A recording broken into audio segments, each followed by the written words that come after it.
കുലുക്കി സർബത്ത് കുലുക്കി സർബത്ത് കുലുക്കി സർബത്ത് നമ്മുടെ റാസൽ ഹൈമയിലെ ഒരു അടിപൊളി കുലുക്കി സർബത്ത് വന്നിട്ടുണ്ട്. നമ്മുടെ അൽഹമൂർ റെസ്റ്റോറൻറ്റിൽ, റാസൽ ഹൈമ നക്കീലിലുള്ള അൽഹമൂർ റെസ്റ്റോറൻറ്റിലെ ഒരു അടിപൊളി കുലുക്കി സർബത്ത്, അതും മുന്തിരി സർബത്ത്. നമ്മൾ പലയിടത്തും പോയി പല കുലുക്കി സർബത്തും കഴിച്ചിട്ടുണ്ടെങ്കിലും മുന്തിരി ഫ്ലേവർ വരുന്ന, അതായത് റിയൽ ഫ്രൂട്ട് മുന്തിരി ഇട്ടിട്ടുള്ള കുലുക്കി സർബത്ത് നമ്മൾ ഇതുവരെയും കഴിച്ചിട്ടുണ്ടാവാൻ ചാൻസ് ഇല്ല.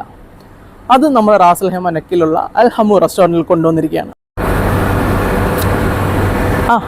അടിപൊളി ടേസ്റ്റ് ആട്ടോ. ഇഞ്ചിയുടെ ആ ഒരു ഫീലും അതുപോലെ ചില്ലിയുടെ ആ ഒരു ഫ്ലേവറും കൂടി ഇറങ്ങിയിട്ട് നല്ല അടിപൊളി അട്ടാറ് ടേസ്റ്റ് ആട്ടോ ഈ മുന്തിരി കുലുക്കി സർബത്തിന്. ഇത് നിങ്ങൾ കുടിക്കാൻ വരണമെങ്കിൽ നമ്മൾ നേരെ നക്കീലുള്ള ബുർജിൽ ഹദായയുടെ നേരെ ഓപ്പോസിറ്റ് അൽഹമൂർ റെസ്റ്റോറൻറ്റ്.